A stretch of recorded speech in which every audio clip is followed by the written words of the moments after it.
김제 모악산 캠핑파크가 지난 1일 개장했습니다. 하지만 아직 사용료도 정하지 못한 채 반쪽짜리 운영을 이어가고 있습니다.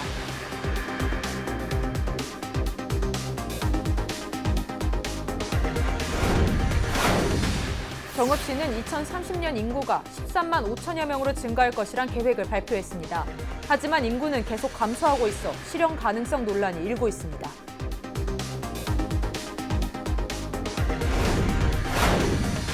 정읍 교차로에서 트럭끼리 충돌하는 교통사고가 발생해 3명이 숨졌습니다.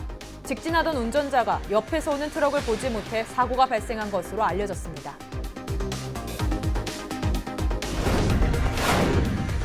전북 중소벤처기업청이 수출바우처 사업에 참여할 중소기업을 모집합니다. 최대 8천만 원까지 수출 비용을 지원합니다.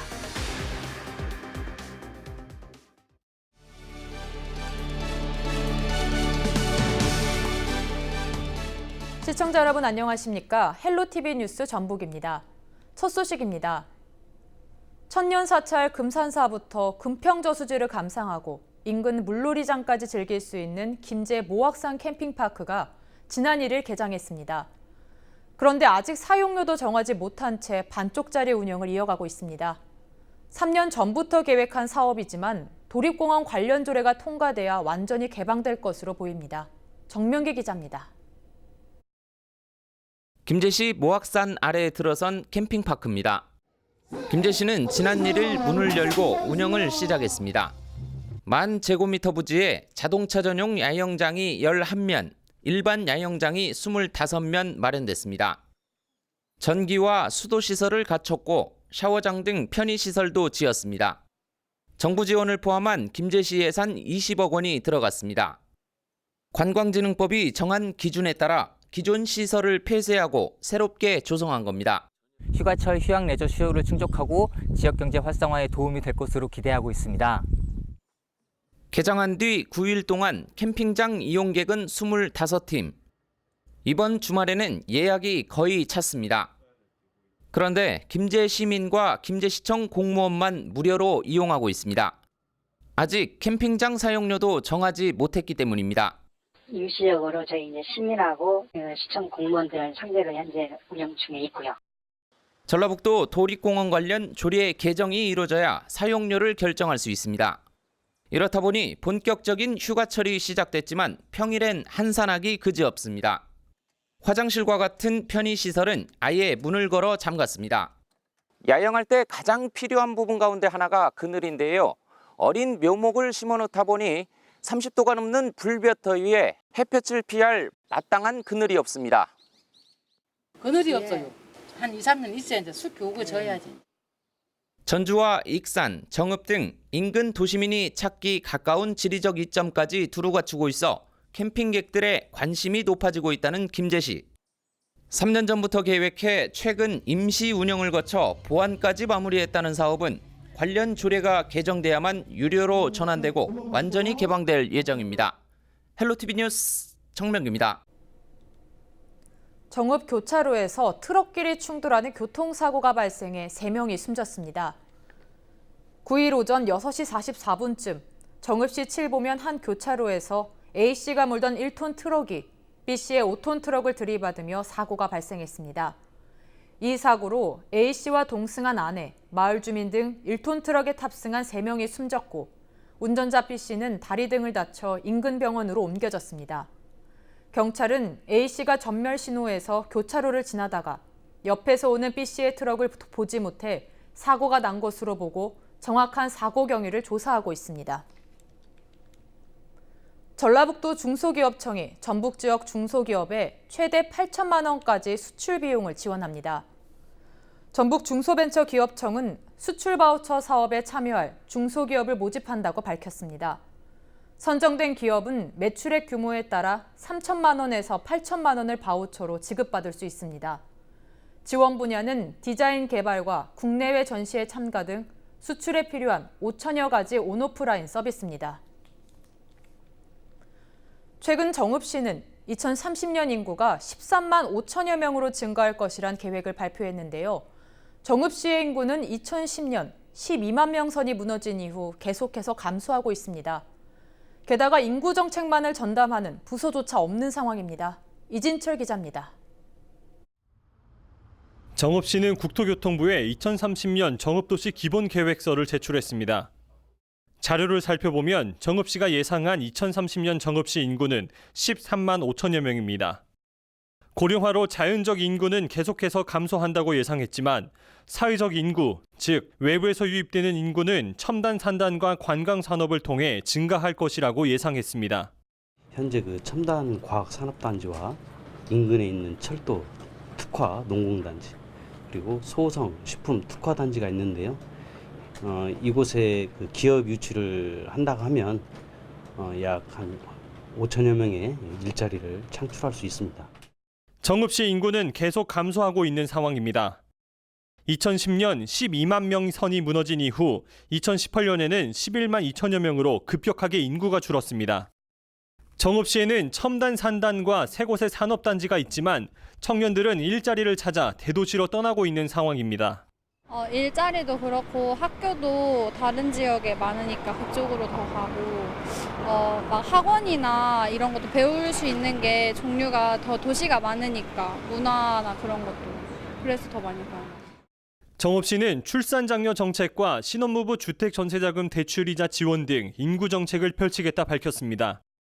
하지만 지난 6월 8개 팀을 신설하는 등 조직 개편을 단행했지만 인구 정책 관련 부서는 신설되지 않았고 국가 예산 확보를 전담하는 국가예산팀이 인구 정책을 맡고 있습니다.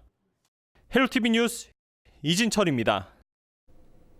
임실군이 경기 침체로 어려움을 겪고 있는 소상공인들을 위해 카드 수수료 지원 사업을 추진합니다. 카드 수수료 지원 대상은 전년도 매출액 8,800만 원 이하 소상공인으로 지원 금액은 전년도 카드 매출액의 0.3%, 최대 20만 원까지입니다. 지원을 희망하는 소상공인은 전년도 매출액과 카드 매출액 증빙 서류 등을 제출하면 지원받을 수 있습니다. 정읍시 용산호 수변 생태공원 조성 사업이 국토교통부가 주관하는 국가공모에 최종 선정됐습니다. 이번 사업 선정으로 정읍시는 2020년부터 2022년까지 사업비 27억여 원을 투입해 용산호에 수변 생태공원을 조성할 예정입니다.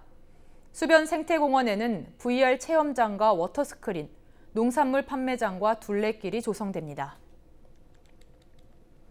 새만금 기업 유치 촉진을 위한 개발 방안에 대한 국민 공모전이 진행됩니다. 새만금 개발청은 새만금 지역의 기업 투자 촉진 방안과 용지별 개발 방안을 다음 달 7일까지 공모한다고 밝혔습니다. 선정된 아이디어는 앞으로 새만금 정책에 적극적으로 반영되며 최근 50만 원의 상금도 부여됩니다. 공모 참여는 국민 누구나 가능하며 새만금 개발청 홈페이지를 통해 신청하면 됩니다.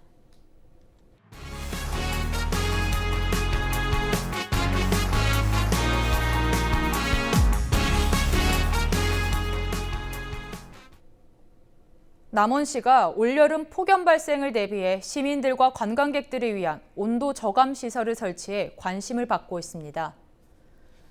남원시는 오늘 9월 30일까지 폭염 특별 대책 기간으로 정하고 폭염 저감 시설 설치와 경로당 냉방기 추가 설치 등을 추진한다고 밝혔습니다. 또 요천 벚꽃길 춘향교에서 십수정까지 100m 구간에 오는 9월까지 쿨링포크 시스템을 설치해 시범 운영에 들어갔습니다. 쿨링포크 시스템은 인공안개를 만들어 분사하는 장치로 분사된 물이 기화하면서 주위의 온도를 3도에서 5도 정도 낮춰주는 것으로 알려졌습니다. 이곳을 폭염 등 자연재해로 인한 피해를 줄이고 문화생활공간으로 조성해 나가겠습니다. 김제시 벽골제 농경 문화박물관이 식민지 시대 미래의 길을 묻다 특별 전시회를 8월까지 연장하기로 했습니다. 김제시와 관련 있는 새로운 자료를 바탕으로 일제강점기 현장을 재구성했습니다. 또 암흑 시기를 체감할 수 있도록 큰 규모로 연출해 현장감을 더했습니다. 일본 신도의 상징인 어영대와 일본 불교 조동종이 강제로 참배시켰던 황국 전사자의 위패 등 여러 작품을 감상할 수 있습니다. 지금 제 뒤로 군산의 나라집게라고 하는 도입부가 보이는데요. 이번 전시는 총 8개의 섹션으로 구성이 되어 있습니다. 그러니까 김제로 대표되는 전 조선의 수탈이 어떻게 이루어졌는지에 대한 과정을 다루고 그리고 빛나는 대한민국의 임시정부 독립운동사가 다루어지고 있습니다. 전북지방 중소벤처기업청이 실전 창업교육생 1,300명을 모집합니다. 이번 교육은 예비 창업자를 대상으로 창업 준비를 단계별로 도와주기 위해 마련됐습니다. 교육 내용으로는 창업 기초 역량 교육, 비즈니스 모델 구체화, 사업 계획 수립을 지원하는 린 스타트업 등입니다. 모집은 오는 31일까지며 창업넷 홈페이지를 통해 온라인으로 가능합니다. 전라북도 교육청이 오는 13일 전주대학교에서 2020학년도 대학 입학 정보 박람회를 개최합니다. 박람회장에는 42개 대학을 소개하는 부스와 5개 대입 상담 부스가 마련됩니다. 대학 부스에는 대학 관계자가 직접 고등학생과 학부모 등을 상대로 대입 전형 등 입시 정보를 제공합니다. 정읍시 장애인종합복지관이 장애아동과 비장애 형제자매 30여 명과 함께 진로 직업체험을 진행했습니다. 이번 행사는 장애 청소년과 비장애 형제자매들에게 직업 탐색의 기회를 제공하고 지역사회 네트워크 형성을 위해 마련됐습니다. 참가자들은 완주에 위치한 진로 직업체험장에서 평소 관심을 두고 있던 직업에 대해 탐색할 수 있는 시간을 가졌습니다. 복지관은 장애인의 사회 통합과 인식 개선을 위해 장애 유형별, 연령별 등 다양한 형태의 나들이 사업을 추진할 계획입니다. 김제시가 폭염 대응 체제 구축에 돌입했습니다. 김제시는 예산을 추가 확보해 금만 사거리 등 10곳에 그늘막을 설치할 계획입니다. 또 폭염특보가 내려지면 오전 9시부터 오후 5시까지 버스 승차장에 얼음을 비치하고 시내 5개 노선에 살수차를 운행할 예정입니다. 김제시는 앞서 무더위 쉼터 264곳에 대한 실태 점검을 마쳤다고 밝혔습니다. 전라북도와 전북 창조경제혁신센터가 19개 기관이 참여하는 전라북도 리빙랩 네트워크 발족식을 열었습니다. 발족식에는 전라북도 리빙랩 네트워크 공동선언과 창립회의를 진행하고 전라북도 리빙랩 네트워크의 시작과 미래라는 주제로 주제 발표와 토론이 이어졌습니다. 리빙랩은 생활 속 현장 곳곳 다양한 문제 해결을 위한 생활 속 실험실을 뜻하며 주민과 전문가, 활동가 등 주체들의 전 과정 참여를 중심으로 끊임없이 함께 해결을 해가는 사회혁신 모델입니다.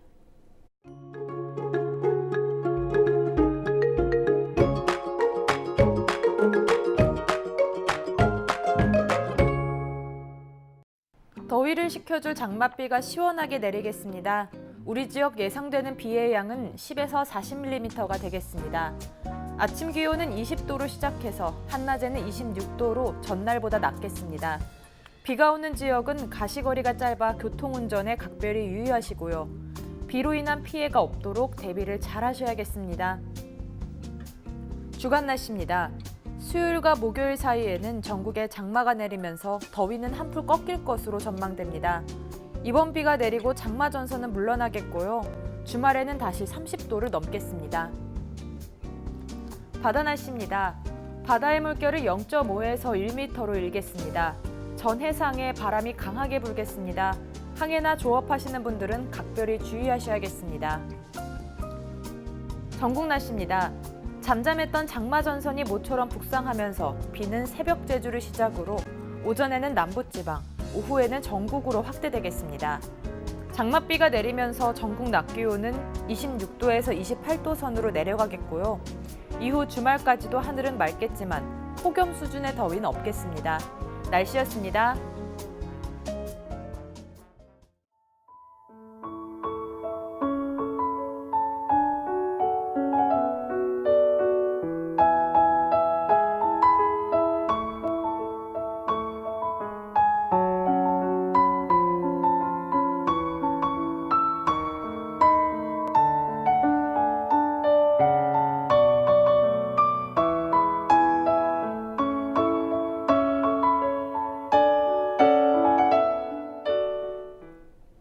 이상으로 뉴스를 마칩니다. 저희는 언제나 지역 주민 여러분 곁에 있겠습니다. 고맙습니다.